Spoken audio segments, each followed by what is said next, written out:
কিন্তু আপনারা তো বোকা কেন? মানে যেই ছেলেটা গত 2 বছরে বাংলাদেশে বসে একটা জব ম্যানেজ করতে পারে না, সেই ছেলেটা আমেরিকাতে বসে পার মান্থ $5,000 একটা চাকরি ম্যানেজ করে ফেলল।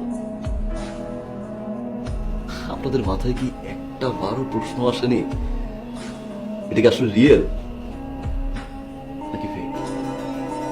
আসবে কি হবে? আমি তো ধোকা দিয়েছি, চিট করেছি, ফ্রড করেছি, আসার প্রশ্নই আসে না। আমার পুরো আমেরিকা যাওয়ার প্রসেসটা শুনবেন? আমার বাসার পাশে একটা ফটোকপির দোকান আছে।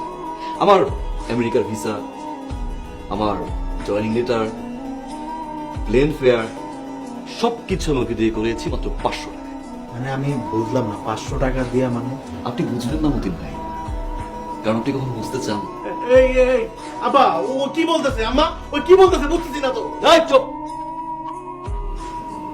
আজকে তুই একটা কথাও বলবি না, যা বলার আমি আজ বলবো আর তুই শুনবি।